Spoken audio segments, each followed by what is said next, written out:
Okay, g'day everyone, and welcome to the Forbidden History Chronicles. You're here with NinjaCat 111 and Dezert-Owl from the Forbidden History series on YouTube. I'd like to say g'day to Lynn and Ya Love. How's it going? Love you guys.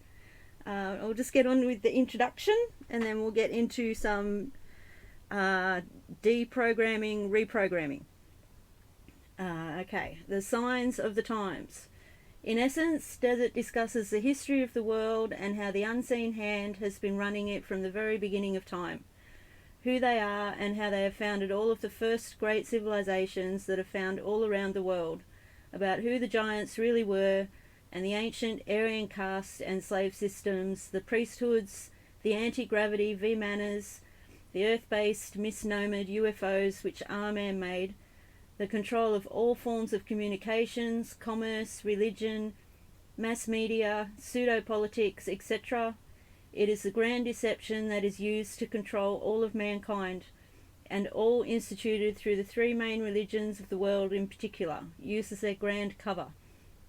Their cyber code has been revealed to him because he has become adept within the study of the ancient alphabets, communications, symbolism, religion, custom, law, cosmology and mythology, not to mention the fallacy of today's political science and pseudoscience in particular.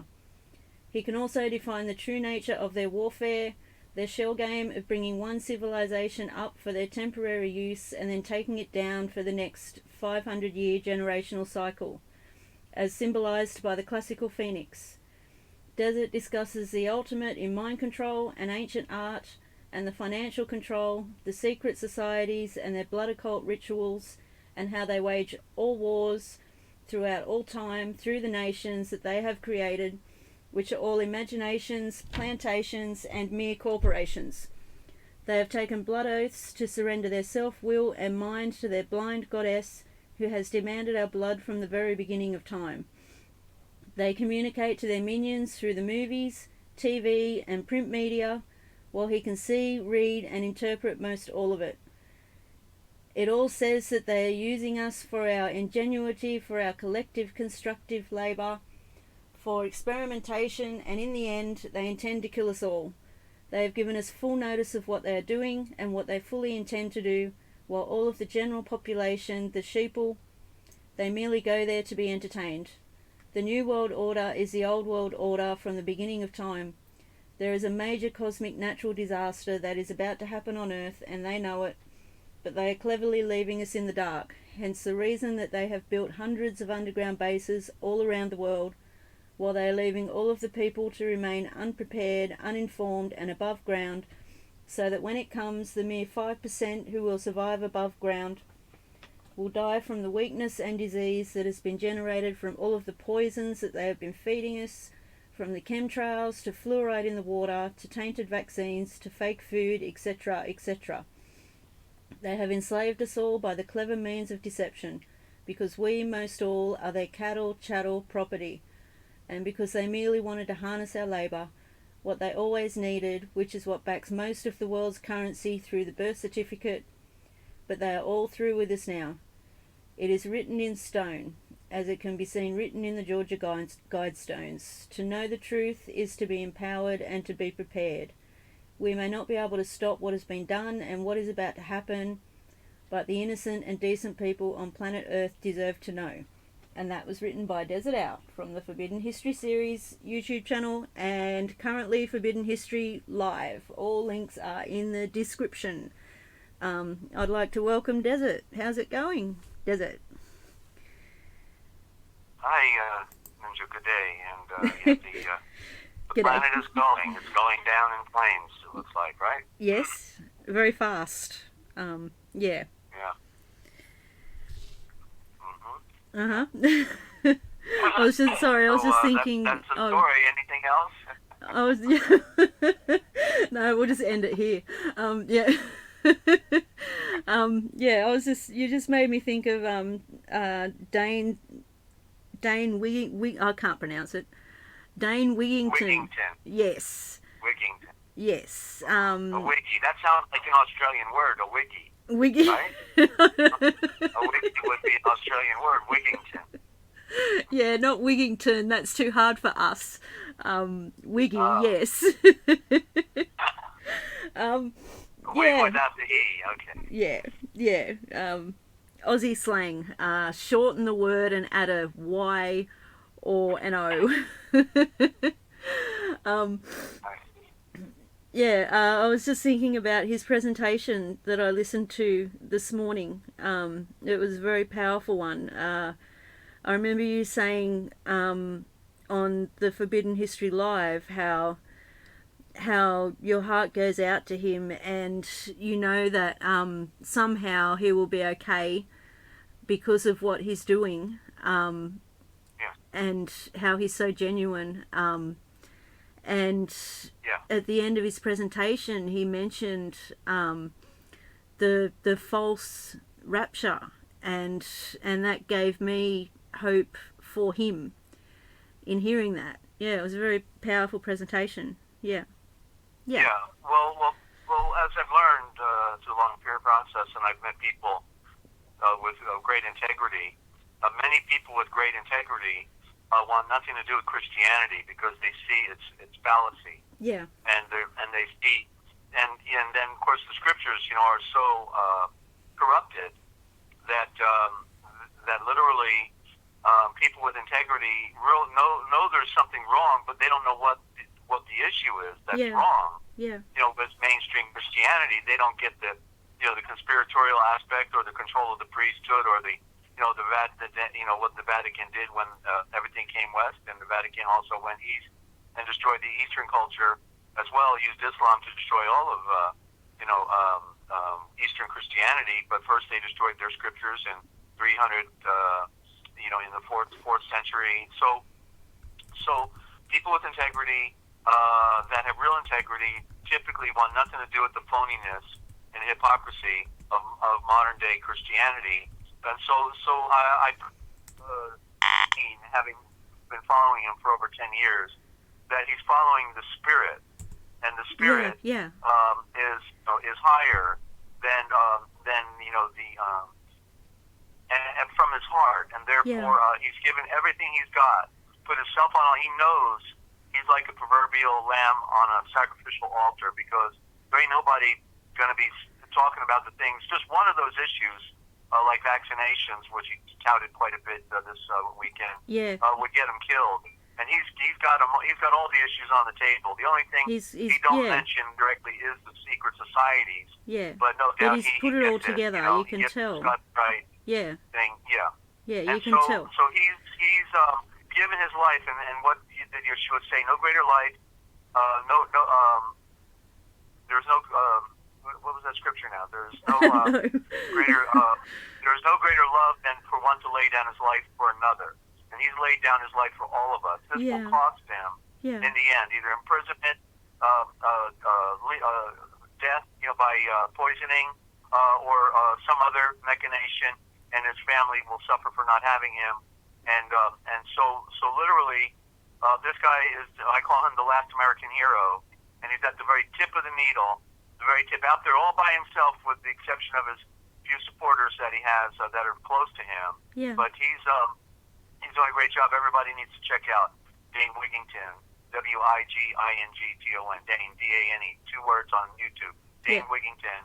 I've got the geoengineeringwatch.org as his website, geoengineeringwatch.org. I've got the link in the description. So you can censor it on Google, and so we need to. I keep Dane in my creation of light every week. So do I. Yeah. Because it's amazing that he's still doing it. I think what I also perceive about the cult, just like the way I was delivered 20 years ago, and I've seen it happen with a few others, that even the bad guys have respect for those who are genuine and can say it better than anybody else. The good guys. That the bad guys really. Some of them really wanted to be good guys, but they didn't know what they were getting into, and they sold their soul. Yeah. Whether they be law enforcement, or or the phony Christianity, the Masonic bullshit, like these these mainstream preachers raking in the millions of bucks. I can't get over these people are lying to everybody, raking in millions of bucks, and I'm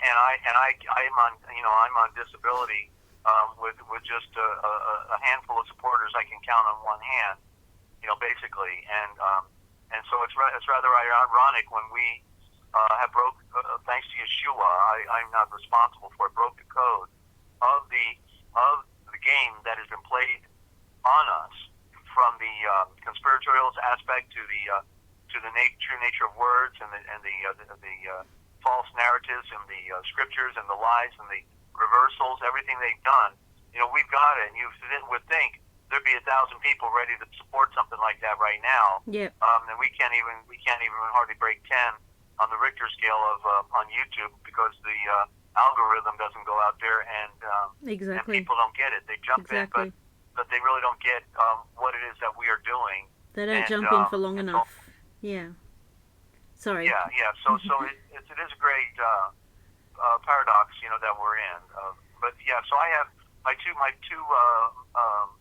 inspirations when I was a teenager, adult inspirations. My uncle and a genius who today is a lexicographer and a professor at a university. He was dating my sister, who was older than me, and so he and my uncle were my two inspirations. They were very great people, and they wanted nothing to do with only Christianity, and but they were my inspirations. They were, from their own view of love, they were teaching me love, and so and trust in those things. So it's a crazy mixed up world. The bullpits are run by the Jesuits and the Jesuits and the Masons in particular, and of course they're all working, and of course they're working with Jewish banking, the Khazars, and it's such a sick soup of deception that these people think they're somehow special when they're demented in their thinking, and they have no love. Their ability to love is only for themselves. Yeah, that's who they love. They love themselves, and it's really sad. Just so, before you can jump back in, Ben, I've got a little mini story I was going to share that continues this theme that we're discussing here. Okay, I'm just sitting here going yep at the moment because I'm agreeing with everything you say. Okay. Yeah. Quick update here. Since we were talking about Dane and his program, quick update here.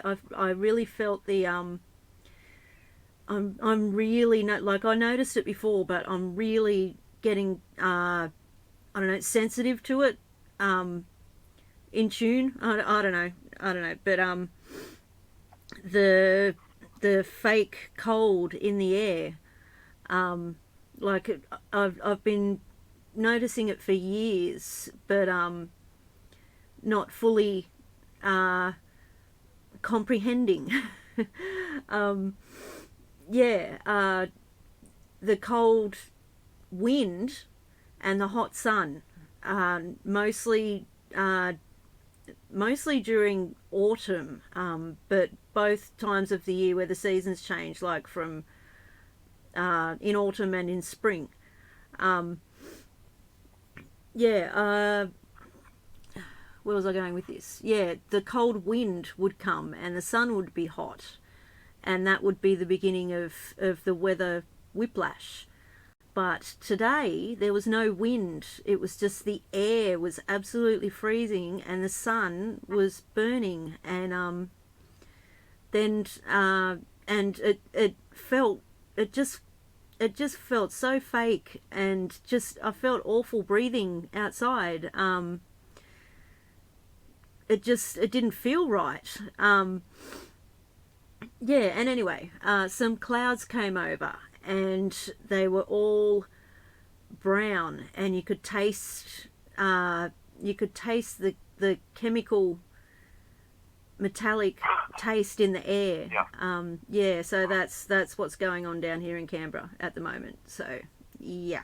Well, I hope you put your gas mask on, or you got inside, and that's the thing. That's the thing.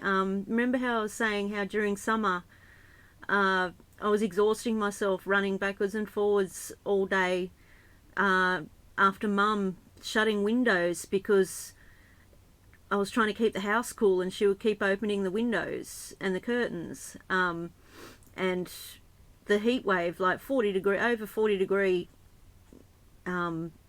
days most of summer, and Mum was going around opening all the windows and all the curtains, and it's exactly the same now. Like, I want to keep the cold out, and I want to keep I can't think of the word. I just want to stop the wind from coming in because of all the chemicals in the air. And as soon as she opens the window, I start getting sinus problems. And if the windows are shut, then at least I have a bit of relief inside the house. But yeah, I'm now doing the same thing. I'm running around shutting windows and doors to try and keep the house warm, and to stop the deadly air getting in.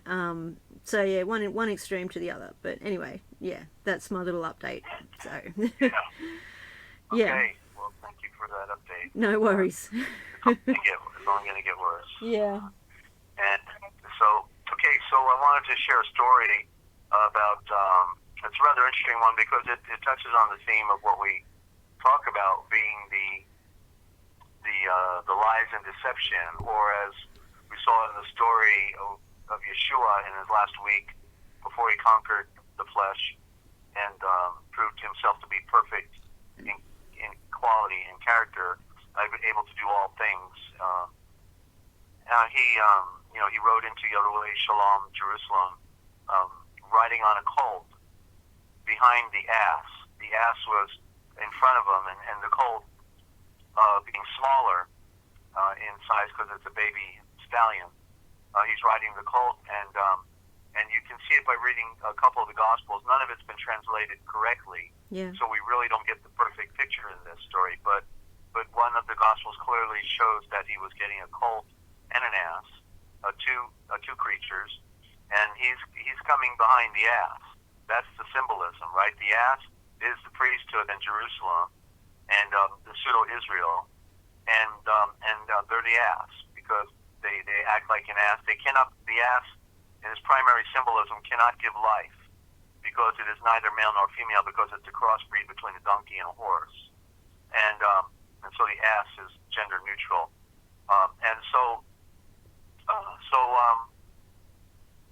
So in one of the old stories, probably in the book of Judges,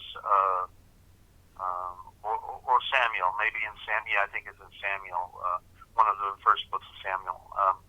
Then we have the story of Samson, and it's his story is really an enigma, and I don't know if maybe he was the first Nazarene, but he was a Nazarene, and he had super human strength, and there was a lot of symbolism is within his story, because at the end he puts his arms between the two pillars and knocks the two pillars over that represent the occult, and he dies in the process, and it said that he killed more Philistines in his last action than he did in all of his life put together. But he was blind. He had his eyes put out. But when his hair grew back, while he was pushing the millstone around, his wisdom was coming back as to his true purpose. And so he is a parallel with Hercules also in the I was thinking of that. Yeah. So it's speaking about our supernatural potential, but it's being expressed on a physical plane. In other words, with great strength. The great strength we have to have is, of course, in the mind, and the ability to conquer the self. One of the proverbs says, "Greater is the man who can rule himself than to conquer an army." So that is the just take a sip of my drink and I'll continue. Okay, while you're sipping, I'm just going to say that I like that. What you just said, that statement. I like it. That's a good way to put it. Okay. Yeah. Well, in the story, one of the stories of Samson, he gets a jawbone of an ass, and it may be because he got angry for some reason. Something happened. I don't remember what it was that triggered the action, but so he grabbed the jawbone of an ass, and then he goes and if I remember the number correctly, he kills 600 Philistines, strictly using the jawbone of an ass as his weapon. Wow. And then it said he was thirsty.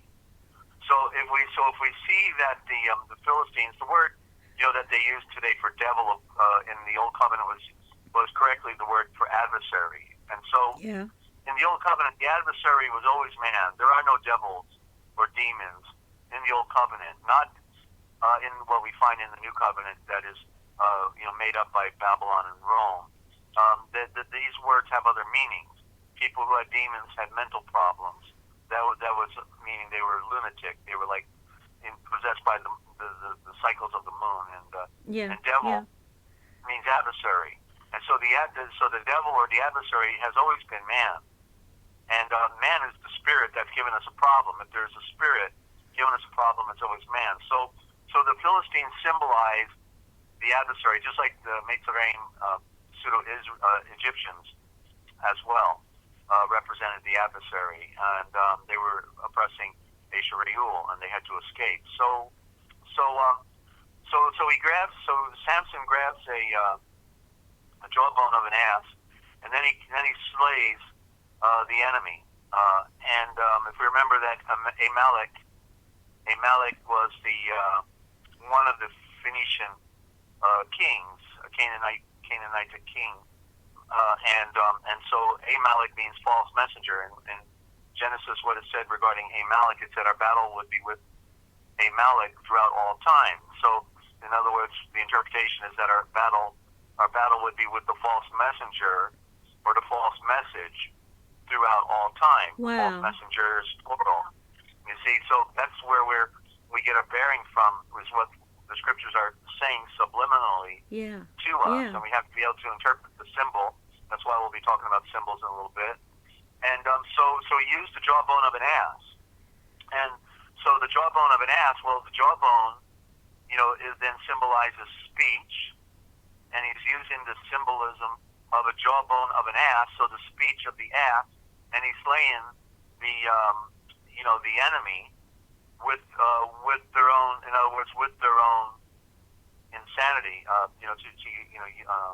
at it from that angle. But the point is this, that when he was done slaying 600, 6 is the number of creation, and so they were the false creation that were plaguing Israel and following a false tradition, religion. Ultimately, their god, Adonai, the blood-drinking god, demanding blood, then becomes the god of Israel, the pseudo-Israel that came back from Babylon. But so after he's done slaying 600 of the enemy, then it says he was thirsty, and he found a hollow place in the jawbone of the ass, and out of it came fresh water. So you see, so the speech of the ass is the jawbone of the ass. It's what the false traditions are bringing us, like these preachers today, raking in their millions of bucks. They're the jawbone of the ass. They're the enemy, but yet out of the ass, there is secretly a pocket of fresh water that then it said that it nourished Samson. And so so what it means is behind the ass is the stallion. Behind the false baby is the true baby. Yeah. And that's why in the time of Solomon, when there was two women living together and they each had a baby, one of them suffocated her baby, and so she switched out the babies at night and took the other baby from the other mother, gave her dead baby, And the woman waking up in the morning knew that the dead baby was not hers, but the other woman's. And as she took her baby, so she went and appealed before Solomon, and said, Solomon, this woman slept on her baby last night, and she switched my baby out for the dead baby, and she took my living child. And she said, so please, can you give me back my baby? And so he tells the sword bearer, grab your sword, you cut the baby in half and give half to each of them. And so immediately the true mother, because of her compassion for her baby, would not want her baby dead, then said, no, give the baby to the false mother so that my baby will live. So you see, the false mother is the Luciferian occult. They've taken over the baby, and she's a whore. And at the same time, the baby will be preserved. And so this is the only way that the baby can be preserved, by giving it to the false mother, to the occultic, because then out of the ass, out of this pathetic, Catholicism, or what tradition you want to talk about, because they've all been compromised. 600 versions of Christianity. Name your pick. It's Baskin Robbins. You can have any flavor you want. But yet, in spite of that, there's only one sunrise, or one Lord, one victory of light, one faith, and one Alva Baptizarin, one baptism, one immersion, one Lord, one faith, one baptism. But yet we see hundreds of them. So that's the ass. They're all mean. And just say, bring in your money. Come on, bring that money down. You want more? You got to give more. You get more when you give more. You know it. And so, hallelujah, brother. And I'm sorry. Yeah, so, please continue. Yeah. So that's what they do every Sunday. And of course the people don't know better, because they've been raised on government intuition and cornflakes. And so all they can think of is, I'm struggling. I better give. I better give because they said that Yahweh, Yeshua won't give to me if I don't give to them. So they give by blind compulsion. And and that's the only thing they know. They're not smart enough to figure this out. The game that has been played on us by a world religion, that even created Islam. The power of the unseen hand that rules this world, that they are bound here forever in chains of darkness. They're not going back. Therefore, they're not going to let us go back. They've done a pretty good job working 24/7 for hundreds and thousands of years to play this game on mankind. Yeah, they've had plenty of practice. Yeah. So that's the story of the jawbone and the ass, and the fresh water that comes out of it. Because out of the false tradition, these false traditions, there still is the true narrative. And because the Spirit rules the universe, maybe they rule the earth, but He rules the universe. And so they serve Him. They are the ass. They are the scapegoat. They're the ones going back to dirt. They're the ones having a party, thinking they're better than everyone else. And in the end, the joke will be on them. You see, while we struggle to overcome an influence that we wish we would have had from day one when we came into the world, the positive influence of correctly interpreted words and scriptures, shultrates. So we have to unravel it. We have to make it a part of our makeup, and we have to learn how to do battle against all the opposition that confronts us in this world, plus the fact that we don't appear to have much time left any longer either. Yeah. Right? Yeah. Wow. Yeah. So I wanted to get into the dictionary of scriptures and myths, and shared a little that I was reading this morning on belief, but of course belief, I put my subtitle next to it for knowing, because the correct terminology is knowing, and belief, it comes from the Latin, and it means to give little credit to something. And so when somebody says, hey, I believe in Jesus, what they just said was, I give little credit to, and I could give the definition again of Jesus, right? I give little credit to you pig snout, Yeah. But belief means to give little credit to something. I have a question. And, hold on. I just want to say then also belief, as we use it today, it implies you know, I think so. You know, it's like, oh, I think so. You know, so it's not standing on, you know, a solid foundation because I say I don't believe anything. I deal with knowing. It is possible to know. Belief is supposition, but it literally means in the Latin to give a little credit to something. So go ahead, Beth. I should have written it down. When you said the translation of I believe in Jesus, when you said the translation of that, so if you change it to if you change believing to knowing, how do you say it in that sentence? Like, how do you say it in that sentence? Like, because it would be I know instead of I believe. But then the rest. You mean like saying I believe in Jesus? Yeah. Yeah. Well, you would say I'm. You could say I'm familiar with Yeshua, or I know perfectly well about Yeshua.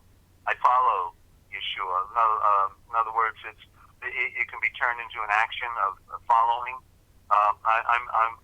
Instead of saying I'm a believer of Yeshua, you could say I'm a follower of Yeshua. I follow and trust him. You know, I know him, or I know him. It's just throwing one word away. Yeah. And then you're challenged to use a word in place of it, and that's what will expand your horizon. I had to do that. Remember, I had to realize. Remember, I said if you want to find the truth, you have to identify the lies. Yeah. So as I identified the false terminologies, then I said, okay, well, what word would go here instead? And there may be one word or two words or three words, and you can use them interchangeably. You know, just like righteousness is the flowing light of perfection. That's why they had to hide that one. You know, the flowing light of perfection. They couldn't say that literally. That's too illustrative. You know, so they put a word, a made-up word in there, righteousness. You know, and you just confirmed something for me, Desert. You just confirmed something. I'll say it live.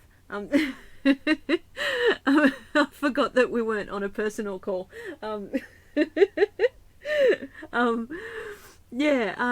The knowing, back to the knowing.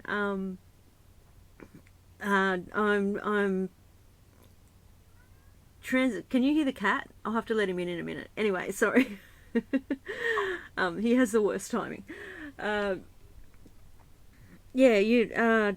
I'm slowly, it's a slow, hang on a minute, Mum's here, sorry. Desert, do you just want to keep talking for a second? Okay. All right. Hang on a second. Okay. You are tuned in right here to the Forbidden History Chronicles, Dezert-Owl, and NinjaCat 111. I want to welcome any new listeners to the broadcast. If you're tuning in for the first time, somewhere down the road in the future, you've got a lot of catching up to do. But just go to the back issues or go to the Forbidden History series as well. That's my YouTube channel, The Forbidden History series. Go back to June 21st, 2018 for the premiere edition of the latest series, the last series that I did. And you'll find a lot in those first 2 weeks that nobody else talked about. And we do take callers here. If you're going to call on the phone, I need a text. You text me your number, and I can three-way you in. I can't take a call and then bump Ninja because you won't be on the broadcast. So you text your phone number, and then I will call you back, okay? Or if you want to call on the Skype, it's Free America Radio, all one word, Free America Radio. It still would probably say it's in Kingsland, Georgia, over here in Millersburg, Ohio. Okay, and so we're waiting for NinjaCat. And so hope everything's okay on her end. And again, want to welcome any new listeners out there. We also have a broadcast we'll be doing tonight History Live at 8 p.m. Eastern Time, Forbidden History Live. And thanks to Yo Shelley, and she's been producing some really good graphics that she'll be sharing on the broadcast as well. We're going to do a presentation on symbolism, and in particular reading the dollar bill. And immediately I thought of Clinton, of course, when I said dollar bill. This family is the dollar bill. Clinton estate, taking you for everything you ever got. That was I think he was the ultimate joke. It was like a teenager that never grew up gets goes to the White House. How does that happen? Only in America. Of course, he was really an agent of George Bush Sr., Skull and Bones, Brotherhood of Death, and that's why this mafioso Clinton organized crime syndicate of the Clintons, keeps on ticking because they've got protection. And Ninja, you back? I'm back. I apologize. It had to happen eventually. Mum's confusion with light switches and I don't know. It's Okay. Yeah. All right. Well, I kept singing while you were gone. So okay. Thank you. That's okay. I apologize. Right. Yeah. So in the definition of belief, which is correctly knowing, and we're going to correct the word because it actually makes more sense when you do it. Yeah. Oh, can I? Belief. Sorry. I'm sorry. I was about to say something, and I think that's why the interruption happened when it happened. But anyway, we won't go into that. That's right. The knowing.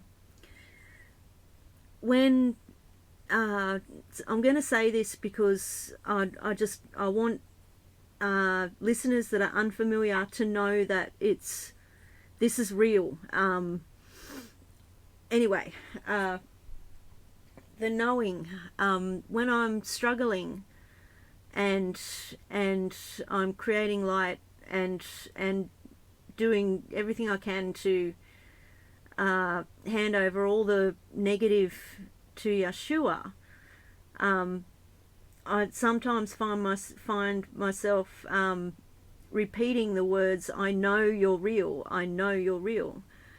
So thank you, because that has turned out to be quite powerful when that has happened. So, yeah. Thank you for the confirmation. Yeah. All right. Well, rather than his believe. Is to reveal himself. He's a revealer, and he's revealing himself.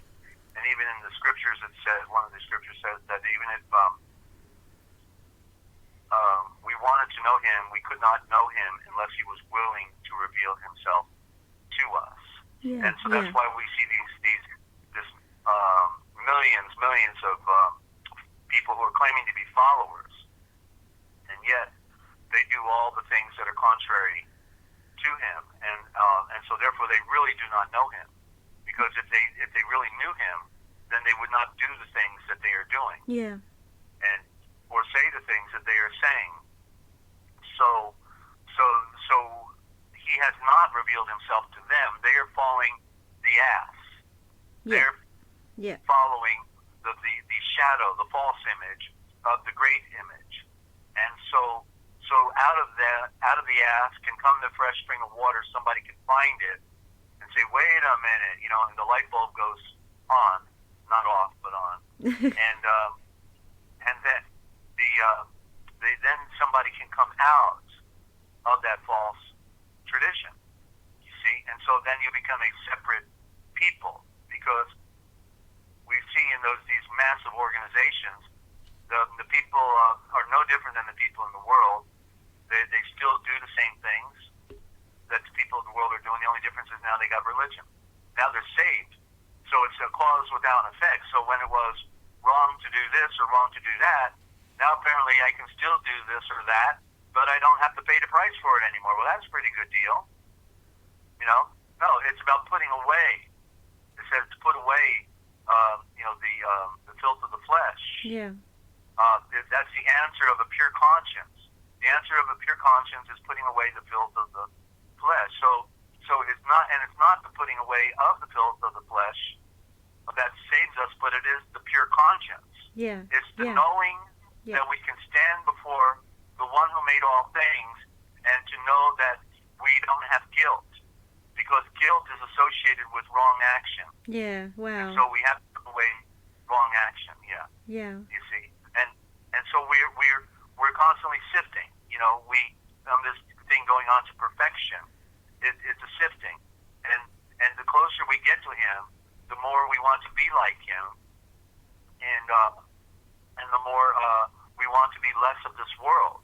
Yeah. We want nothing to do with this phony world. You know, all the entertainment, all the amenities that it offers. Just like the drug. You know, just like you love getting high, but yet you come down and you got to go get it again. Yeah. You can't stay there. Yeah. And so that's the perfect example, I think, of what the world offers. It feels pretty good, but yet it does not bring forth life. It does not last. Yeah, it's false. Temporary. Yeah. Yeah. Yeah. And then it creates an addiction to something that is not real. Yeah. In other words, but Yeshua said to the woman at the well, give me some water, and she says, why are you asking me for water? You people don't talk to us. And he says, if you knew who it was that was speaking to you, you would have then asked me for a drink of the water that never stops flowing, and you will never be thirsty again. So that's the high that I want. That I will never be thirsty again. Something that transforms the whole quality of character in a great mystery, and then you know that you know that you know that you know, and in fact, it's beyond the mind, because it is that aspect of being the second born, and rising from the death of this world. It is a transformation, and so we have to embrace that. We have to know that it was a promise that was given to Abraham, a promise that you would receive a gift from the Father that would be so profound and so fantastic that all the tears that you had in the past of your entire life won't matter in comparison to the exuberation and the joy and from the enlightenment that you will receive. All your tears will be gone. You won't know. It'll be like you won't be capable of having tears again. Oh, I can't wait. So there's experience. There's an experience. Yeah. And that's why that He's a rewarder of those who diligently seek Him. We have to be diligent, running a race with tennis shoes on. No time for wasting time, no dallying, but running. And the beauty of this race is that everybody can win the prize. Which comes in the mystery of the marriage, being married to the Great Spirit. The same Spirit that breathed into the star, that ignited it, is the same breath that wants to breathe in us, and it put us on fire.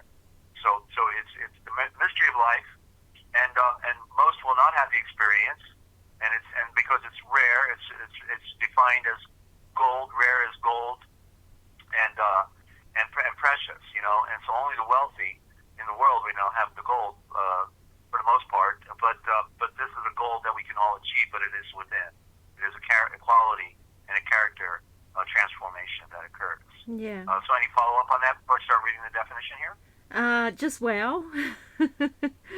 Yeah, that was beautiful. Thank you. I needed to hear that, so, and I hope others did as well. Yeah.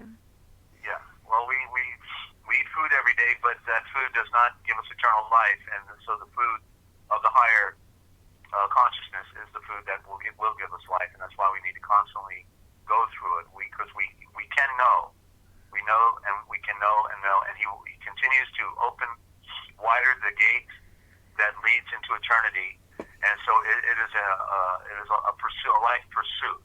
It's not this passive 45 minutes on Sunday, and jumping up and down and singing a song and clapping and then you go out and you're still a miserable wreck, and you're still doing things contrary to the Spirit. So that's the false tradition, and this is the true tradition with being separate from those things that offend. And so here we go. So on knowing, a union of the mind with a precept or idea presented to it. The mind unites with any idea if there is no opposing idea already accepted. Truth utters itself in outward symbols. That's why we talk about symbols, because truth utters itself in outward symbols. Knowing and resolution declare themselves in forms. It is the natural law of expression, and so long as the form remains soft and pliant, full of the spirit of knowing or resolution, it expresses all is right. Form and knowing are like body and soul to one another, but when form hardens into formalism, when the real substance of knowing, instead of remaining soft and pliant, grows stiff and will not let knowing grow and enlarge. That's sort of like what they do to us in religion, right? We're not learning anything. Will not let the food of knowing, which is new truth or revealed truth, come pouring in when you have got the most crusted and impenetrable armor that can be imagined based on prejudice and false teaching. Forms ought to be the medium, that is symbols, ought to be the medium through which truth comes to the inner nature. And that's Philip Brooks on The Mystery of Iniquity. And then we have knowing is of the very substance of the life. There you go. Knowing is the very substance of the life. Wow. Who am I? Why am I here? Where am I? When am I? As what am I not? What am I to be? As he thinketh in his heart, so is he.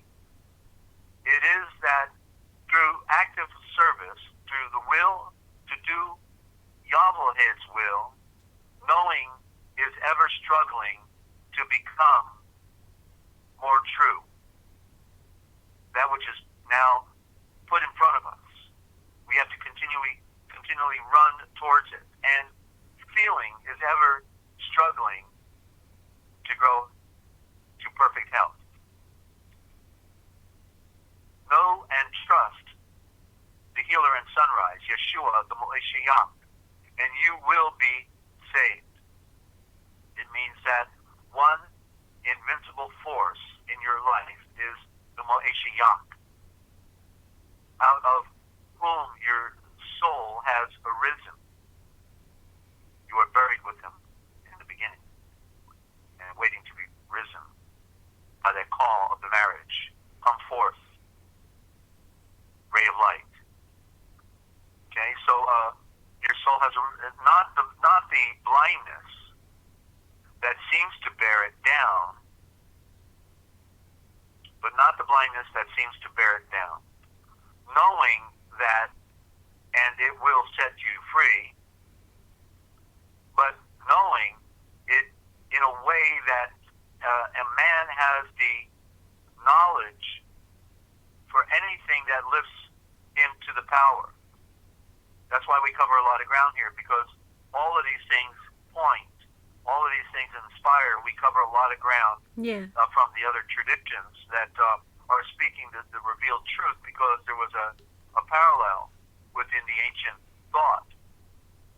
Even though the priesthoods were corrupted, the people were innocent for the most part. Your fetters are only made to be broken. Blindness is only there to be transmuted into the perfection of light. R.J. Campbell, the freedom of the sun, Okay, so that's that one. Now we'll go to front of the book, and that's not it. Let me see where we're at here. Where are we tuned in here, Ninja? We're tuned in to the Forbidden History Chronicles with NinjaCat 111 and Dezert-Owl from the Forbidden History series YouTube channel. Please go and check it out. It's amazing, and it will help you comprehend the true nature of things.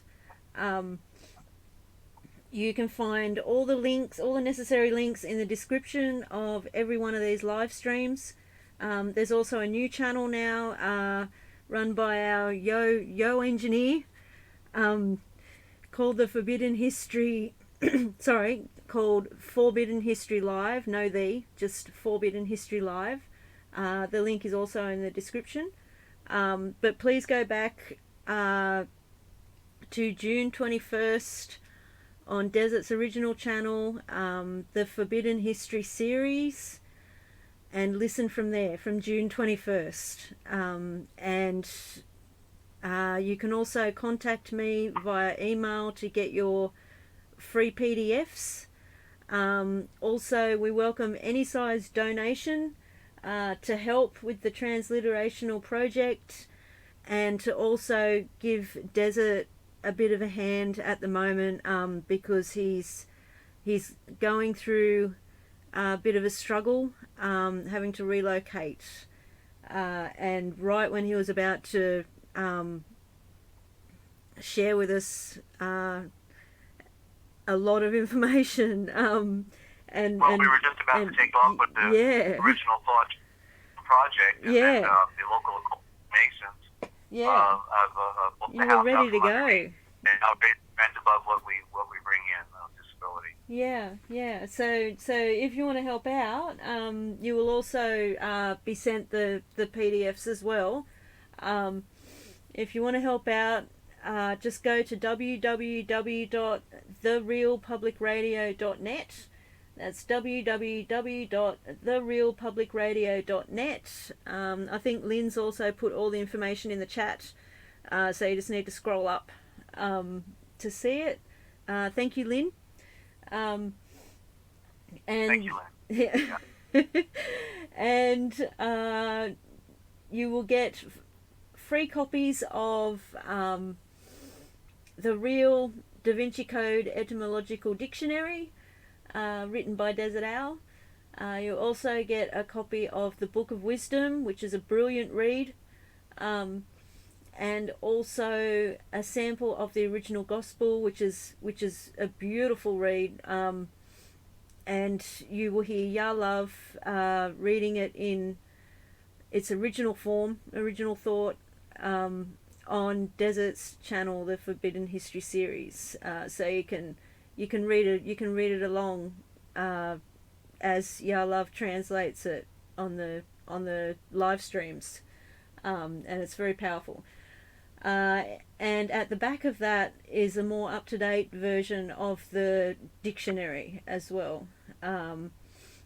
You can also call Desert on 608-566-7295 if you have any questions, or if you just want to introduce yourself and get to know him. He's very easy to talk to.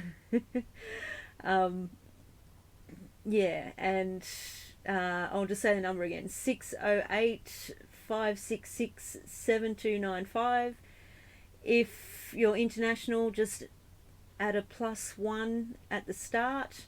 You can also Skype Desert on Free America Radio. That's all one word, Free America Radio. We also welcome live call-ins during the stream. We're very, very high tech here. Just send Desert a text. Send Desert a text and he can call you back, and that's how we can do a group call during the live stream. If you have any questions, or if you just want to say g'day, or tell us about anything, give us an update, or if you have a great live history. Okay.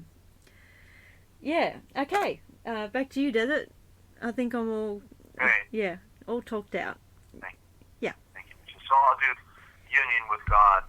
I think I missed this on the last go around, and so union with, of course, God being Yahweh, mispronounced by many as Yahweh, but Yahweh, who is also the great pool of Haim.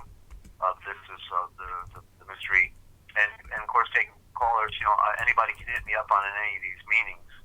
of words or symbols, that we talk about, because these things are to be explained. The letters themselves have deep meaning. So we're always reading a code within communication, and the original, the Indo-Germanic that we'll touch on in a little bit here, has a force in itself, either positive or negative, and we throw out the negative of the occultic, and we bring back the original that was breathed into Hadam in what we call the Indo-Germanic mother tongue. Okay, so union with Yahweh, who is the great Elohim, a symbol of the soul's oneness with the higher nature, implying complete freedom from any tie or attraction to the lower nature. By grace, favor for all, man, Eshan, regains the complete union with Yahweh, which he had originally at the beginning. The soul, like all things, pre-existed in Yahweh. Then I was in Yahweh, and not as this individual man, but as Yahweh. One with Yahweh is as Yahweh, free and unconditioned like him. Then there were no real differences in Yahweh, immanent in the divine essence. I created the world and myself. And that's what we do. That was the thing that the serpent Adam said to Keva. Is it not true that we will then be like the great Elohim? And that was the beginning of that fall. Yeah. Because because it was not done properly with the right knowledge. It was because the serpent Adam wanted something, and so he twisted. Yeah. He was twisting. He was being selfish. Yeah. It was self-gratification, and that's why the fall occurred. Symbolically, of course, because they were already in the fall. That is also part of the story in the Great Mystery. By my emanation from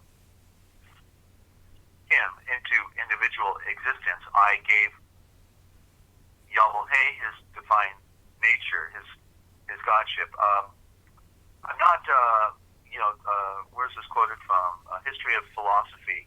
So I'm not, I think the terminology here is not correct. That's, as you know, that sometimes we discover that. So, but I'll just keep reading here. And I do give it constantly, for I have him that possibility of communicating himself with, which constitutes his essence. The great Elohim can only comprehend himself through the earthly soul. Comprehend would not be correct, but see from the standpoint of, the visual. Like, in other words, how do we see the spirit? The only way we can see the spirit is within each other. Yeah. And that's why the ancient, what we call Orientals, they put their hands together and bow to each other, because they recognize when you're looking at each other, you're looking at the divine manifestation. And the only thing lacking in us is the character. Our image is made as a cosmological image, but yet we lack the qualities of a divine nature from that standpoint. Okay, so insofar as I am immanent in the essence of the deity, he works all his works through me in whatever is an object of the divine comprehension. That am I. This breaking through and out from the limitations of creatureship is the end of the all existence and of all change. Yahweh becomes man that I might become Yahweh. But the soul is nevertheless annihilated in Yahweh. There remains a little point in which the soul continues to show itself a natural creation. That unspeakable joy of life and intensity of individuality which Yahweh possesses in never knowing what self is, in possessing of chaos, in the possessing of choice, is being in the being of the spiritual universe. It is to that forward, not to a heaven of selfish rewards, but to the loss of all consciousness of our lower being, in union with that being of Yahweh, and to the gain of our true character in the feeling that we are at one with the individuality of all. All positive religions expressed for him one and the same truth. Not all religions, actually, but most, we could say, because most were trying to continue the legacy of that original thought. Some more, some less adequately. That the supreme end of humanity, human activity, is the union of the soul with Yahweh, whereby it becomes one with Yahweh and is raised above the sphere of sense and reason, above nature, out of the ordinary cycle of earthly life and earthly death. What may be called the highest mystery is at the same time the highest truth, whether in Christianity or in Neoplatonism, namely the perfect union with Yahweh. Thus, Macarius, circa 330, says in his homilies, if an Ashon surrenders his hidden being, that is his spirit, his thoughts to Yahweh occupied nothing else. Implied nothing else and moved by nothing else, but retaining himself. Then the Yahweh holds him worthy of the mysteries in much purity and sacredness. No, he offers himself to him as divine bread and spiritual drink, Max Mulner, Theosophy. The soul passing out of himself by dying to itself necessarily passes into its divine object. This is the law of its transition. When it passes out of self, which is limited and therefore is not Yahweh and consequently is blind, it necessarily passes into the unlimited and universal, which is Yahweh and therefore is the true perfection.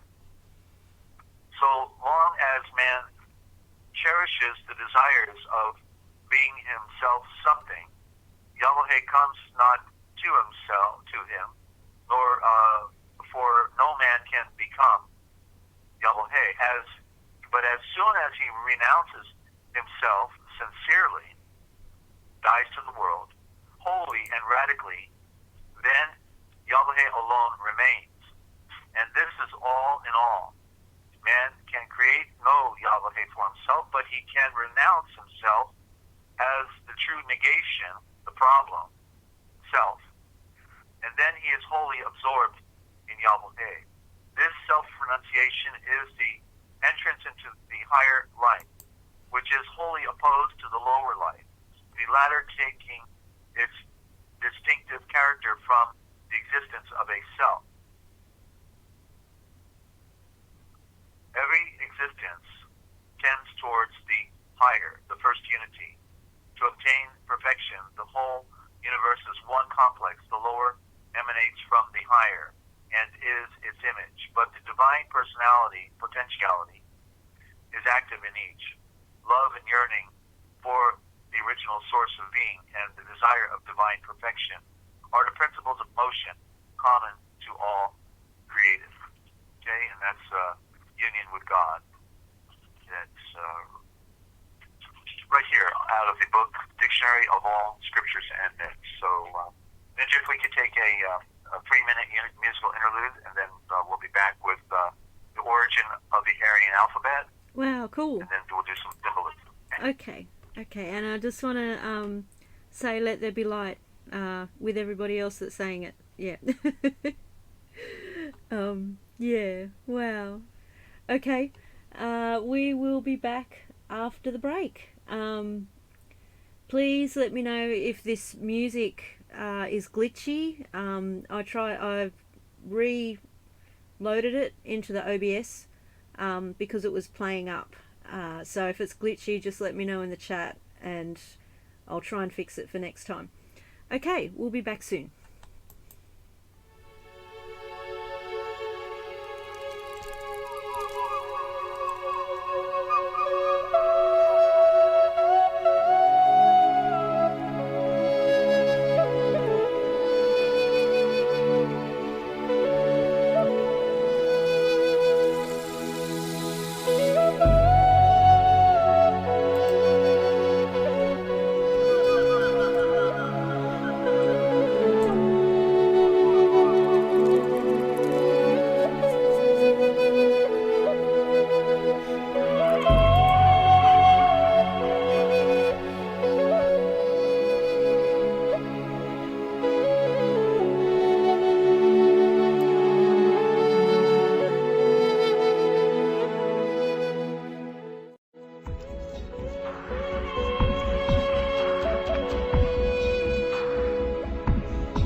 Okay, welcome back to part 2. You're listening to the Forbidden History Chronicles with NinjaCat 111, that's me, and Dezert-Owl from the Forbidden History series YouTube channel. The link is in the description of every one of these live streams. Please go back and listen from June 21st last year, 2018, so that you can see and read it for yourself. All other necessary information is also in the description on all these live streams. Desert is also currently broadcasting from a new channel called the Forbidden History. Sorry, I keep putting the in front. It's just Forbidden History Live. 3 words, Forbidden History Live. So please go check it out. It's brilliant. We have a fantastic Yo engineer. Yeah, fantastic pictures. That's called and Yogeneer. Yeah, okay. Yeah, fantastic pictures and graphics and things. I can't get over how quick she is. Yeah. It's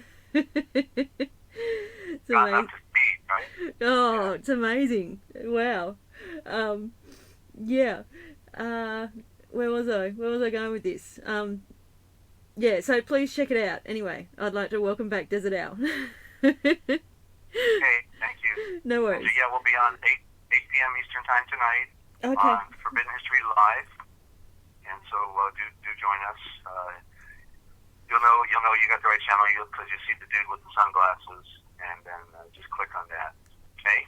And so now we're in the Aryan origin of the alphabet, and yes, our Yogeneer does a pretty good job, and we're going to have an interesting presentation on symbolism this evening as well. So the alphabetic vowels and consonantal signs in Sumerian writing. When Sumerian vowel and syllabic pictograms or word signs are arranged in alphabetical order according to the universally recognized phonetic values in Roman letters, as in Sumerian lexicon of prince, for instance, the vocabularies of Langdon and Gad, and in my Sumer-Aryan dictionary, the other Sumerian dictionaries and glossaries in Roman, transliteration being all arranged characteristically by their Assyriologist compilers in the order of the Hebrew alphabet, apparently on the antiquated notion that all languages or diction were somehow derived from the Hebrew. Actually, I think I read that one. I didn't pull my note forward. Forgive me. Let me pull my note forward. And there's so many books I'm reading out of. That's the thing. Okay, so we're now in the so-called aphonic, and anybody can go back and listen to the previous program with Ninja, and that's probably where it's going to be found. We're in chapter 5, the so-called aphonic owner's mark, signs of pre-dynastic and early dynastic Egyptian are Sumerian linear pictograms, okay? So before examining the details of our comparative tables of the alphabets with their Sumerian pictogram parents, it is interesting to find in Egypt itself additional proof for the Sumerian origin of the alphabetic letters of pre-dynastic Egypt. One of the chief arguments used for Professor Petrie's theory that the alphabetic signs preceded were in no wise related to or derived from pictogram or picture writing is that these alphabetic signs were associated in pre-dynastic and early dynastic Netzar Egypt with other contemporary signs or owner's marks on pottery, which, as they did not resemble, that they represented no sounds or words whatsoever. On examining, however, the list of these aphonic owner's mark signs in Professor Petrie's table 5, I observed that Most, if not all, of these signs were clearly rough linear Sumerian syllabic pictograms of the Sargonic and pre-Sargonic period. Thus, the first line of these supposed aphonic signs for S's, or S, a seed or cereal, grain, and Gai, or Ki, or Jin, for Cain.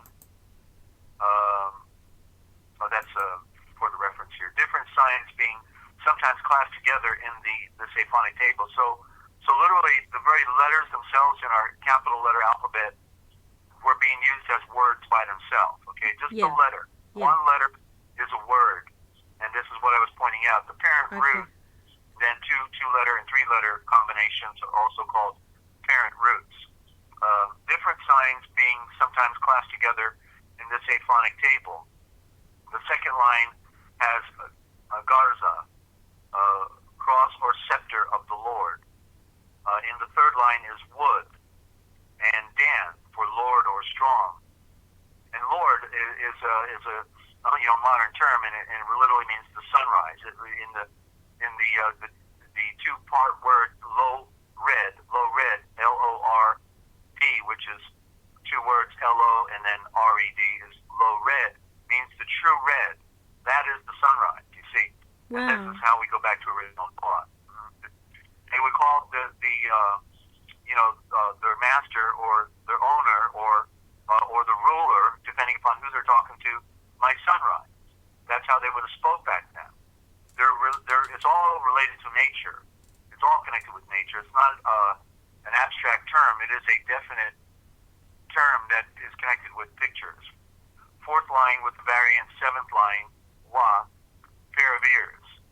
And the line, but the W is a corruption, so I know that. So it's the va.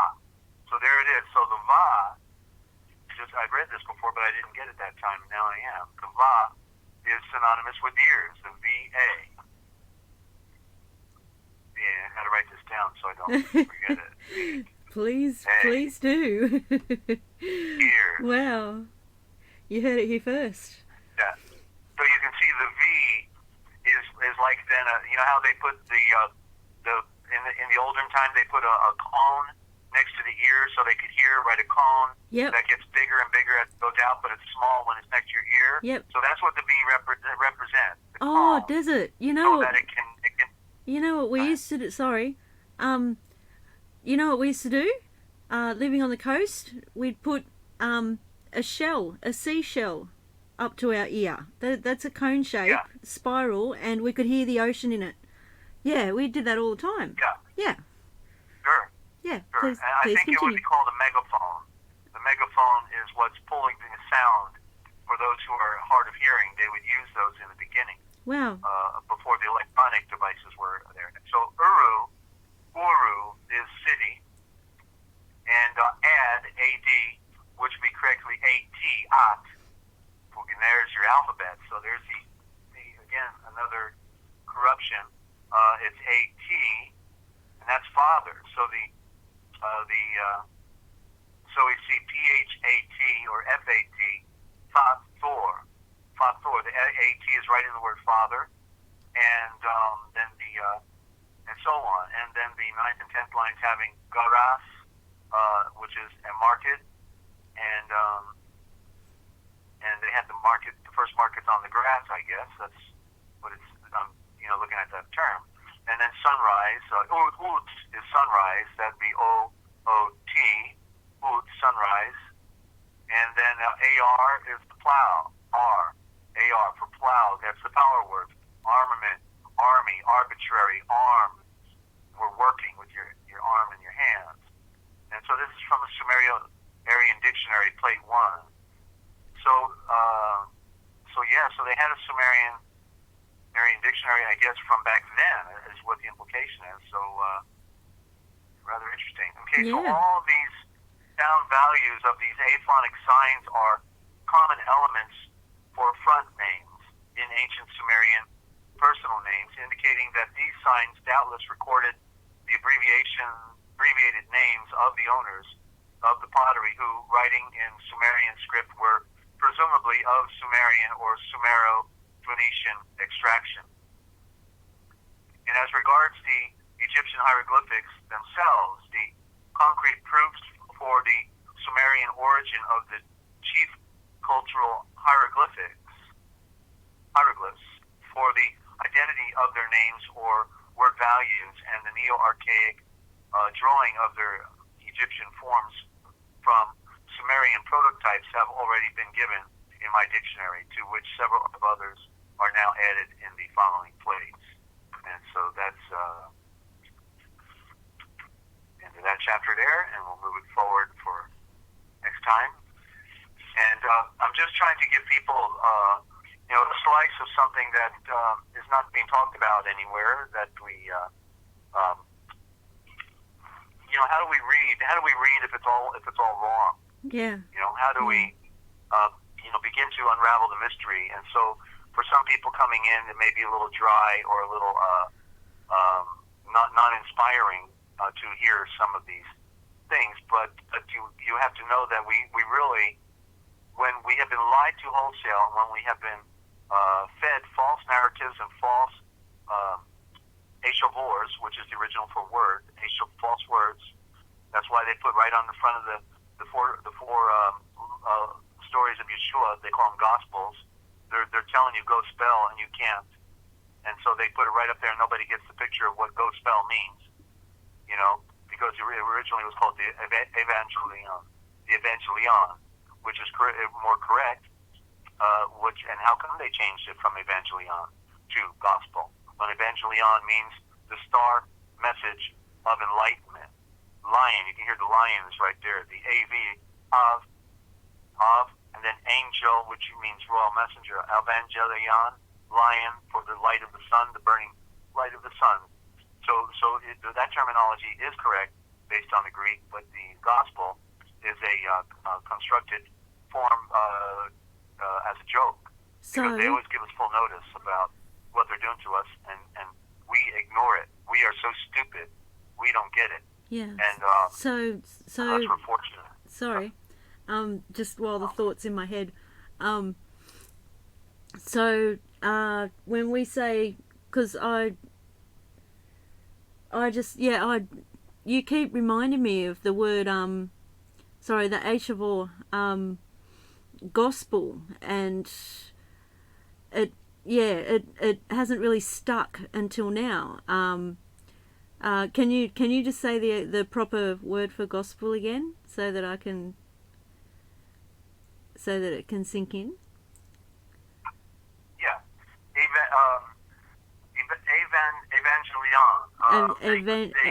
Evangelion. So it's really the original. Is a corruption. Yeah. So it's really the original Evangelion. Evangelion. Evangelion.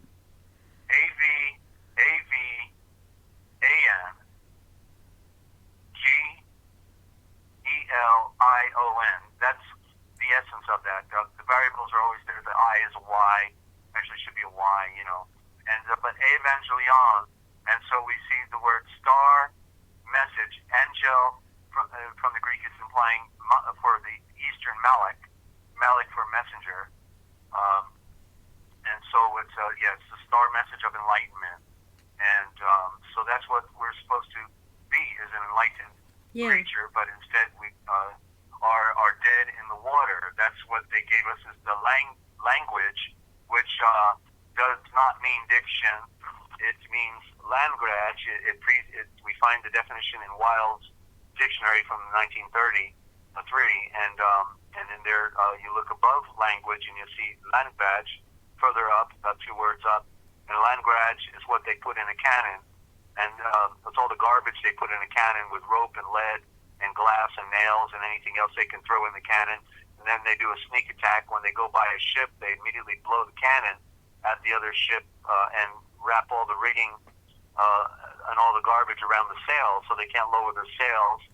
And so it ties them up, and it means they're dead in the water. So language is langrage, and it's an admiralty term for sneak attack on a ship and locking up its sails so they can't lower them by throwing all the rope on all the rigging, that they shoot out. And that's the langrage. So they tied us up. They They tied us up with the land garage, the garbage, the garage. We put all our garbage in our garage, and then they got us graduating. Every time we went to the next grade, you got some more garbage in you until finally you get to 12th grade, and you got all the garbage, land garage they could ever feed you, and you graduate with the Masonic mortarboard on your head, showing you got nothing but mud in your eyes, matey. I never did that. I only got to year 10. So, yeah, maybe that was a good thing. Yeah. Yeah, I was too smart for him, too. I dropped out of 10th grade. I knew I wasn't learning anything. Me too. Teachers didn't do anything about me, I wasn't interested. Yeah. It was just, yeah. So we can get on with the system here if we want. And, yeah. Where were we? I had, I think this was the page. I got several pages tagged here, and I'm just, I had one I thought would be good for today. Okay, no, there was another one still. Hang on, let me see if I can find it. And, got that one. And, oh yeah, here we go. State of preservation. I thought this would be good for both you and me. Okay, I'm intrigued. Trying to preserve. Huh? I'm intrigued. Yes, please continue. Yeah. State of preservation. We know that the opposing forces want to sink our ship, and we want to stay afloat. And so state of preservation, a symbol whose meaning is almost literal or analogous to the physical by simple transference of the physical characteristics of a thing onto the spiritual and psychological plane. For example, fracture symbolizes fragmentation, disintegration, and mutilation on the spiritual level. Wear stands for weariness of spirit, poor health, and a worn-out sentiment or idea. Corrosion for destruction, infirmity, and suffering. We have here the age-old idea of the parallel between the physical and psychic worlds, an idea which gave rise to the alchemists' postulate that a series of operations upon matter must have repercussions upon the spirit, and indeed, this was true by virtue of the force of their intention. Nevertheless, one must guard against accepting the above symbolical interpretation as the only possible one, for it is a very generalized condition. There are, in fact, other symbolic meanings, sometimes in particular cases of greater importance than this, deriving from the agent which is bringing it about. The action of each of the elements, for instance, always imparts a strong flavor of its own symbolic character. Fire, water, or earth, if they burn or soak an object or cause it to putrefy, in addition to altering its physical identity and changing its state, also inject it into it some part of their own mode of behavior. Okay. And then the next one is steed, a symbol of the animal in man, that is of the force of the instincts as a riding mount. It is also a symbol of the body. That is why most mythological figures, quite apart from their other attributes, are linked with one particular mount. Wotan, mounted on Selifnir. Ahura Mazda on Angarameneu. Mithridates on the bull. Men on a horse with human feet.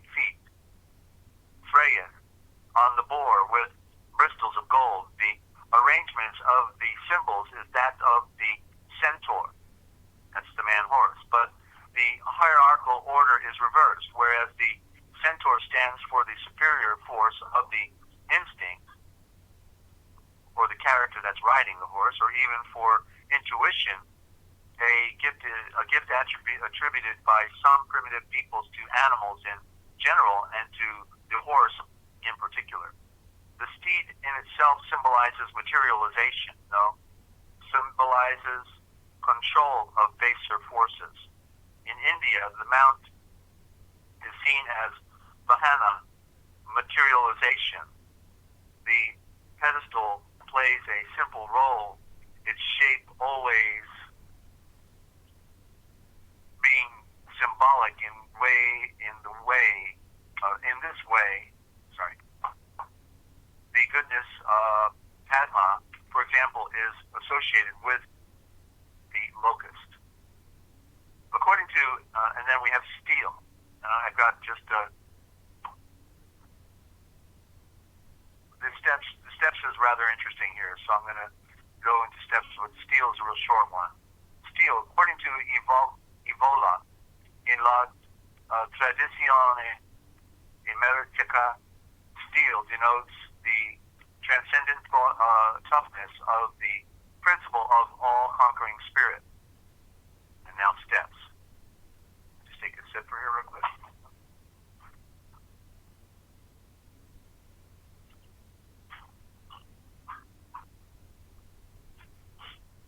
Okay, steps. This is a symbol which is very common in iconography all over the world. It embraces the following essential idea: ascension, graduation, and communication between different vertical levels. In the Masonry system of hieroglyphs, steps constitute a determinative sign which defines the act of ascending. It forms part of one of the appellations of Osiris, who is invoked as he who stands at the top of the steps.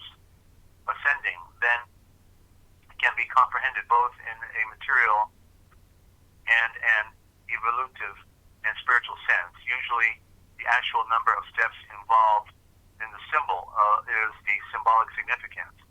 In the Egyptian images, the number tends to be 9, the triple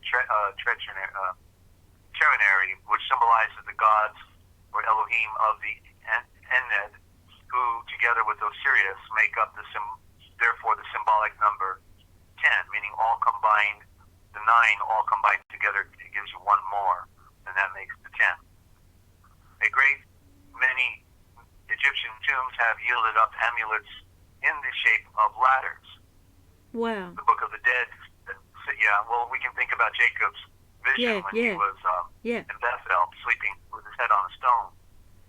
My steps are now, out of the Book of the Dead, my steps are now in position so that I may see the great Elohim. Eliad has pointed out parallel images such as the following. Among many primitive peoples, mythic ascension is indicated by means of a rope, a stake, a tree or a mountain, symbolizing the world axis. And that's what Moshe saw, the burning tree, not a burning bush, it was a burning tree. Just like they turned the bull into a calf, they turned the tree into a bush. You see how they alter these things so that we don't get the correct picture. Yeah, the trickery is on us. Okay, or according to an oceanic myth, the hero reaches heaven by means of the hero reaches the sun. That's where we want to go back, not heaven in an ambiguous term. The hero reaches the sun, going back to the light, by means of the fantastic hyperbole of a chain of arrows. To refer again to the primitive belief that Schneider observes that in order to reach the mountain of Mars and reap its benefits, one must ascend the ladder of one's forebears, suggesting a biological and historical source for the mystic symbol of the ladder. Hence, steps are also one of the most notable symbols in ancestral rites. Images specifically connected with the steps are the mountain and architectural structures, incorporating steps such as the Egyptian pyramid of Saqqara, the Mesopotamian ziggurats, or the Teocallis of America of pre-Columbian days. We have then a synthesis of two symbols, that of the Temple Mountain and that of the steps, signifying that the entire entire cosmos is the path of ascension toward the spirit of light. Isn't that a profound way to look at those pyramids, Dave? Yeah, And I was just, thinking of the pyramids the whole time you were reading. Do you know how many steps? I know the different sizes. I know the pyramids are different sizes, like the three main ones. But do you know how many steps the big one has, by any chance? What? Do you know how many steps? Do you know how many steps the big pyramid has? No, I don't. But it could be symbolic. There could be a number that fits a symbolic nature. But just looking at all those steps, you get tired just looking at them, right? So you know that climbing up to the throne of the sun is a great work. Yeah. It is a great work. The tiring ordeal, especially when no one else is going. You know, when you're doing it all alone. Yeah. And so very symbolic, very good expression here. Oh, So wow. in Mithraism, the sorry. ceremonial. I'm sorry. Can you see the chat? Yeah. What Lynn just said, I know there were 144,000 white casing stones on it, on the pyramid. Yeah. Okay. Yeah. I think I remember hearing that. Wow. So. Yeah. Sorry. Okay, Please so, continue. Okay, it's all right. I'm looking for my place here. So in Mithraism, the ceremonial steps were 7 in number, each step being made of a different metal, as was each different plane of the ziggurat in a figurative sense. According to Celsus, the first step was the lead corresponding to Saturn. The general correspondence with the planets of self is self-evident. So they reversed it, you see. So it should have been the sun. Instead, they put it the one that's at the end, Saturn. So it's a reversal. Now, this idea of gradual ascent was taken up particularly by the alchemists from the latter part of the Middle Ages onward. They identified it sometimes with the phases of the transmutation process in Stefan Michael Pasker's work, Die Kabbalah Spiegel der Kunst und Natur. The following graded scale is given: calcination, sublimation, solution, putrefaction, distillation, coagulation, tincture, leading to a kind of shrine inside a mountain. According to the Zohar, the ladder which Jacob is said to have seen in his dream had 72 rungs, and its top disappeared into the clouds. So the 72 is a cosmic number. It's 36 times 2, 36. When you add all the numbers up in 36, 1 plus 2 plus 3 plus 4, and you keep going, and include number 36, it comes out to 666, the number of a star. Wow. So 72 then means 2 stars and 2 opposing forces, the light and the darkness, the sun and the moon, is symbolized in the number 72. Okay. And so broadly speaking, in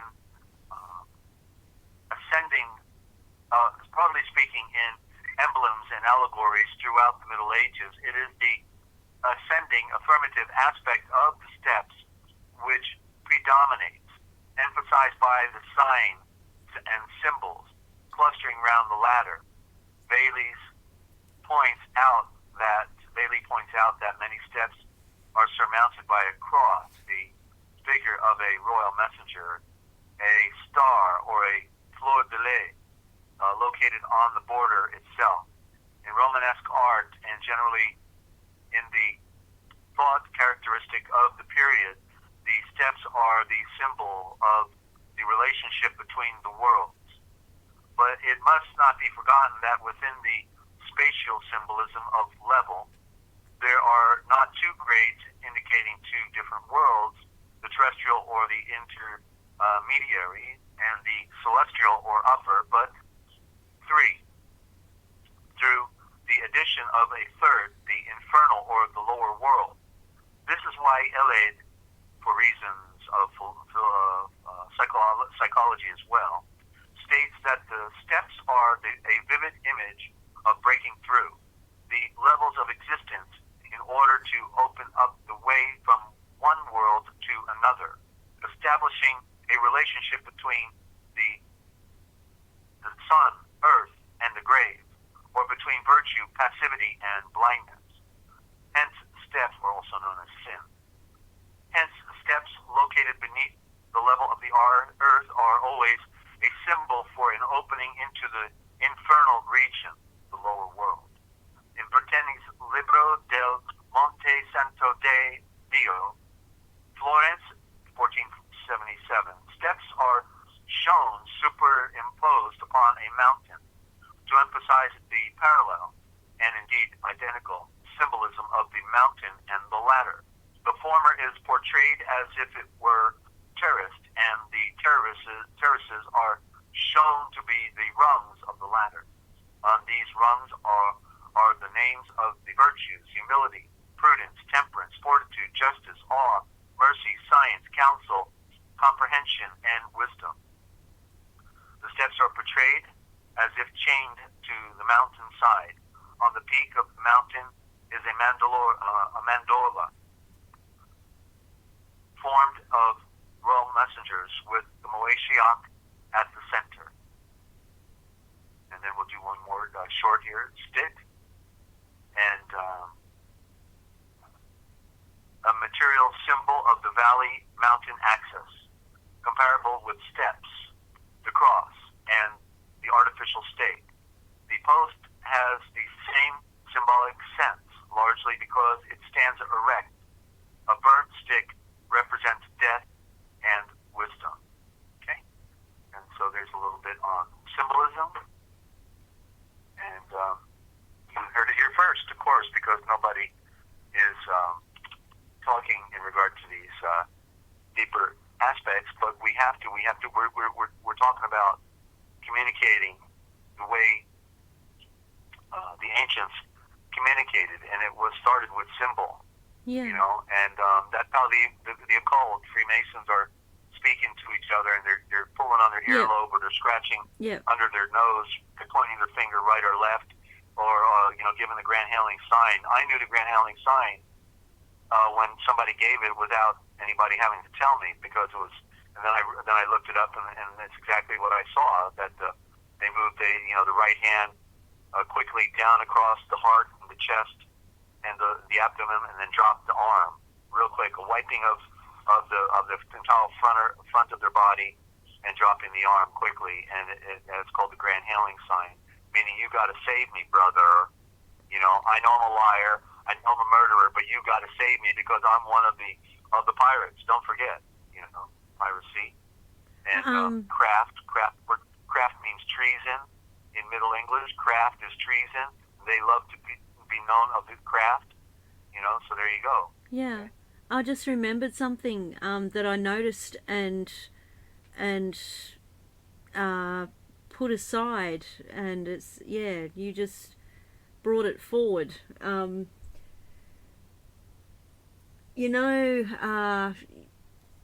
My situation, how everybody's everybody in my life is doing what they can to make things difficult. And nobody helping. Nobody helping. A few months ago, when things were starting to take a turn for the worst, I got a new respite worker. We had her for, I don't know, just a few weeks, once a week, and you just made me remember this. She would flash the hand signal, the devil with the two fingers. She would flash that very subtly. She did it a couple of times, and I pretended not to notice, but I don't know. She knew. It was weird. It was just weird. It's like she knew that I noticed. It was just weird. And I think that was significant. Now that I look back, yeah. Right. So even the people who are coming over in the agency, are actually occultists, then, right? Yeah. Yeah. Mm-hmm. Yeah, that would explain the new one that we have lately that Mum doesn't like, the dog doesn't like, I don't like. She causes more stress than relief. So, yeah. I see. Yeah. Anyway, yeah, I just thought that was interesting. I want to say thank you. So many wows, and I have a question. Okay. There's so many words that end in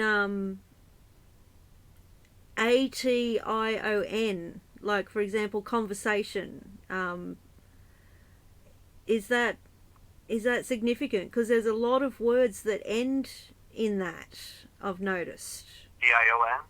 TION? Yeah, with the A as well. Like, I don't, but TION. Right, well, well, the A, I hadn't noticed the A as much, but the primary is TION, because we pronounce, isn't it interesting that it doesn't sound like it looks, right? Because exactly.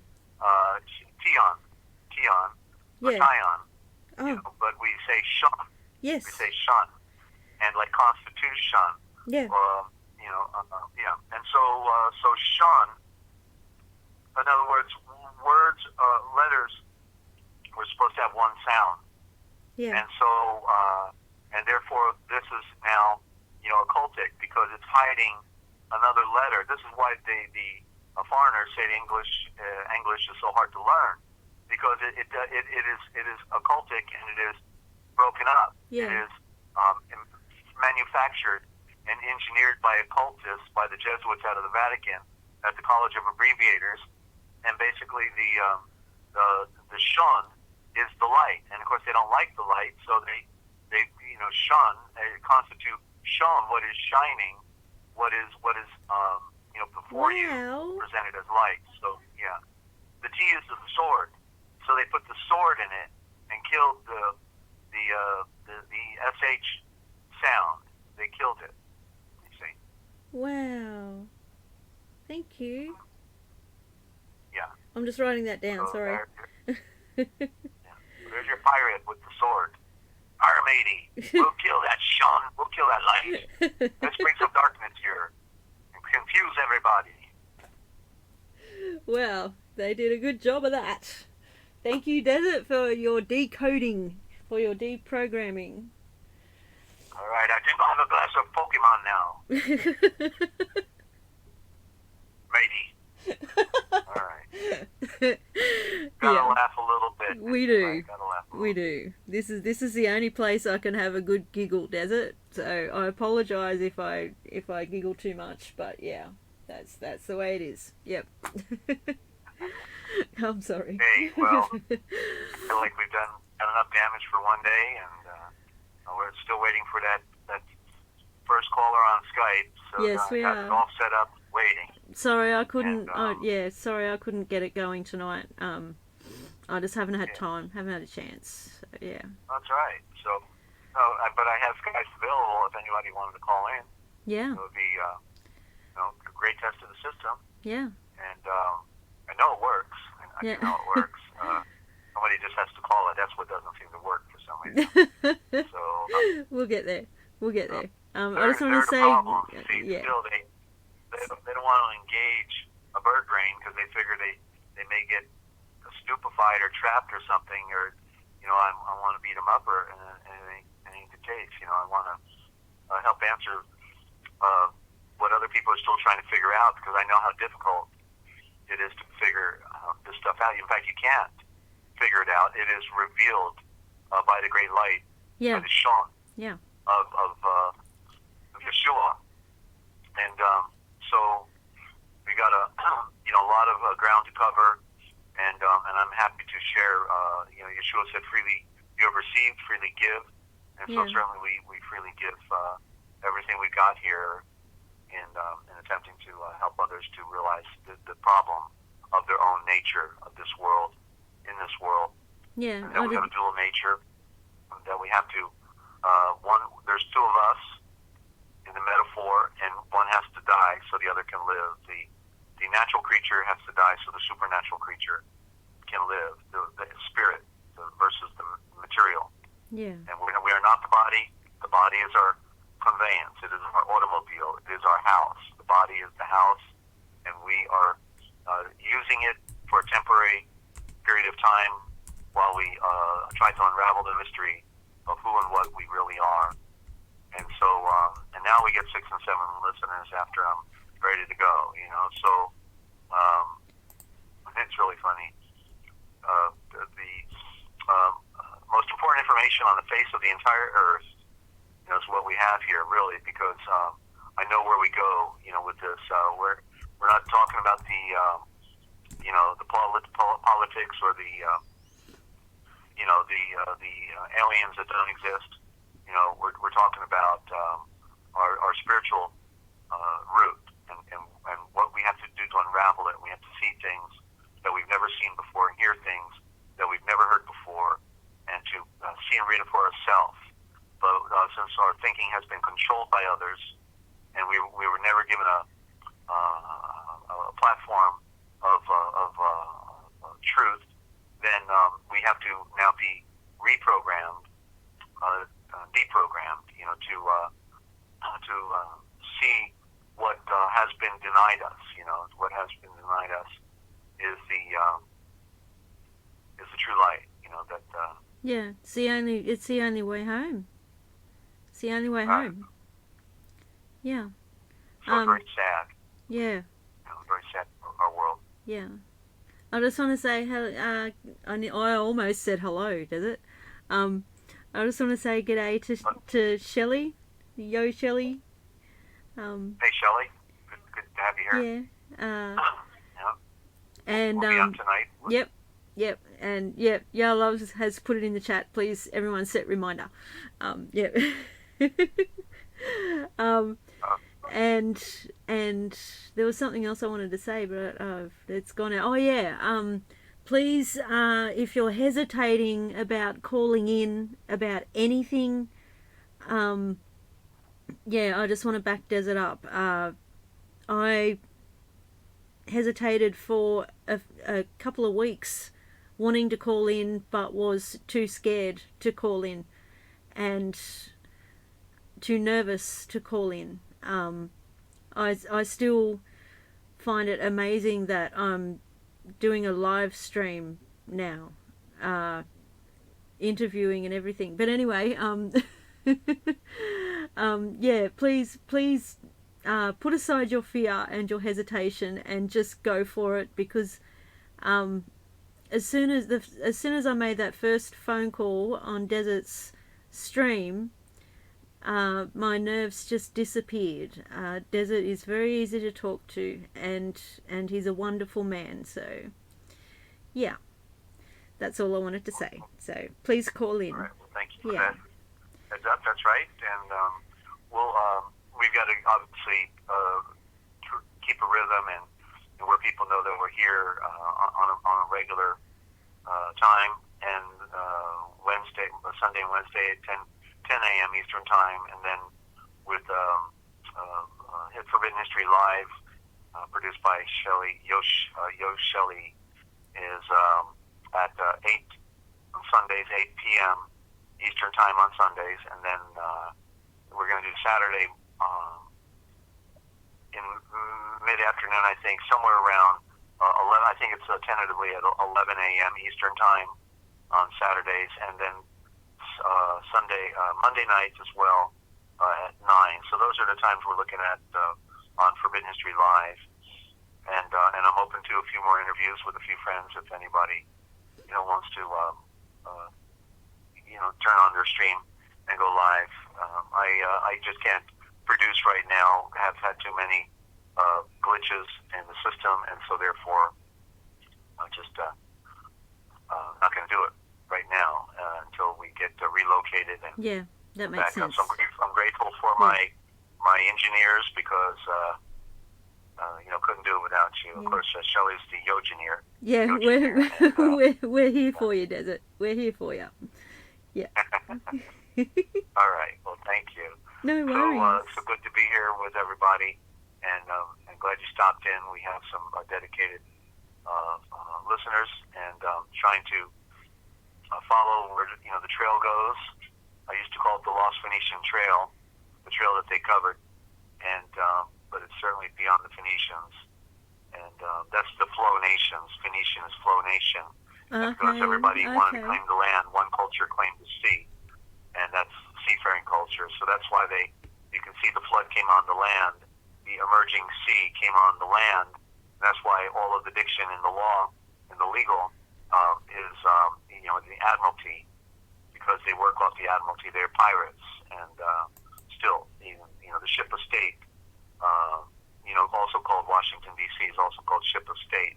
They just pulled into port, do business, and then they're ready to back out and sail over to China, which is Cana. And they've gone full bore around the world, full circle, and now starting in the east again in Cana, China. They made the high point of every state in the U.S. The high water mark. Literally, they did that a long time ago. And so that's the high water mark, meaning the flood encroached upon the land. And they're just, they call it the Great Experiment because we are the experiment. And there's about 2 million people, at least 2 million people under intense direct form of mind control or targeting.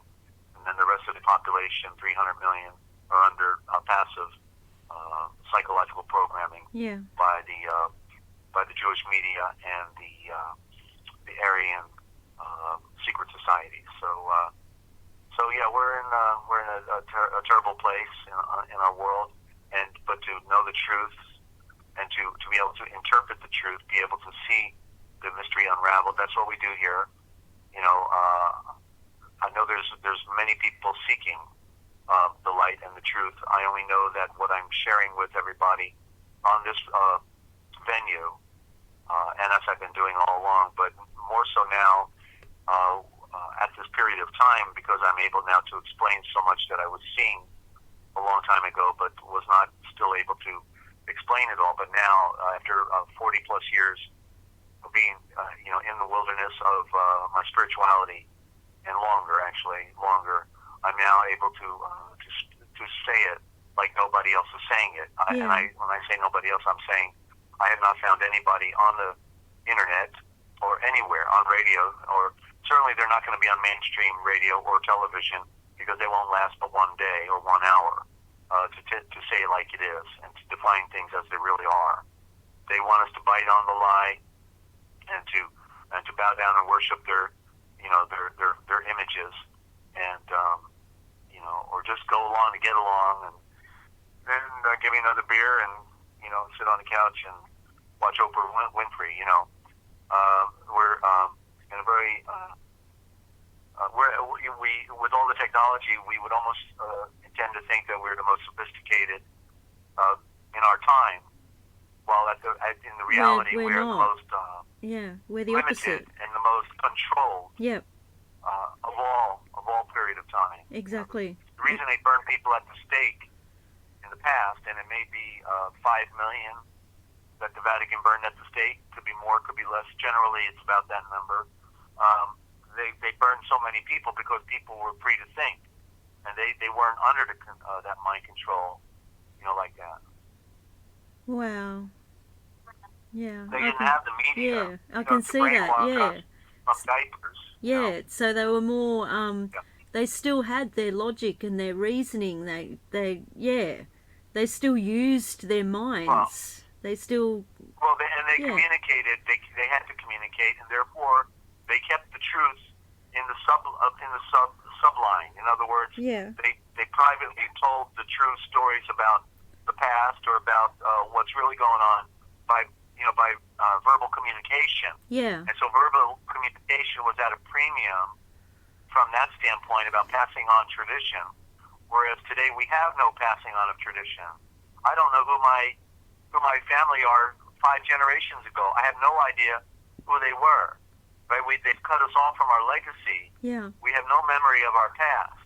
We have no family tree. Unlike the royals, right, who have their great lineage, they can follow back the history all the way to Charlemagne or whoever. You know, they take it back. Where they don't teach us the value of preserving. You know, or even like in the family traditions, like when I first read this archetype, it was dealing with Chinese cultures.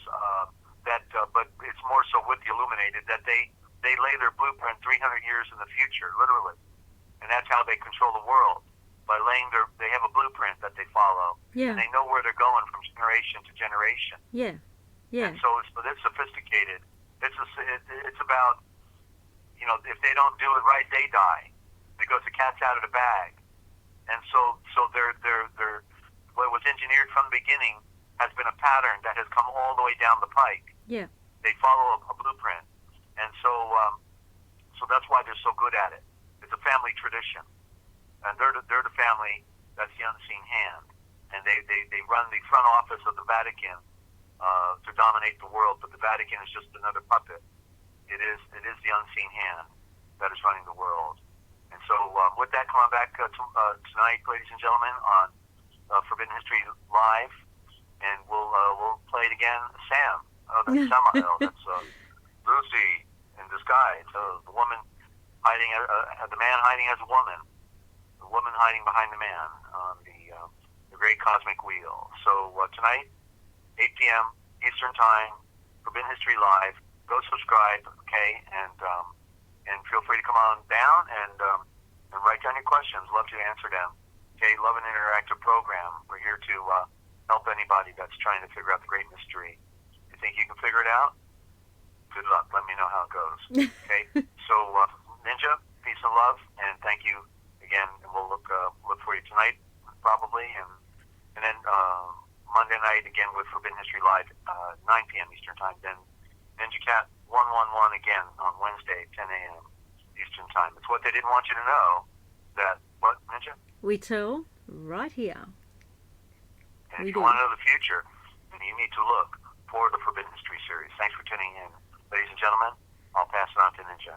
I'm out of here. Peace and love. Okay, peace and love. See ya. Okay, I'm just going to end it here because Desert just said it all. Love you guys. Thanks for joining. And I'll do my best to join the Forbidden History Live 8 p.m. Eastern Standard Time in 8 hours. Okay, I'll do my best. That means I should get going and set an alarm. Alright, love you guys. Hi that way. Okay. Okay, sorry, I'm just multitasking. Thank you, Lynn, for putting all the information in the chat. As usual, I love how you stay on top of it. Thank you, Ya Love. Thanks, Jace, for joining. Who have I missed? Thanks that way. Well, yeah, only just seen you, but thank you. And yo, Shelley, I'll see you in 8 hours, hopefully. Okay. Creating light for you all. And I'll see you guys later.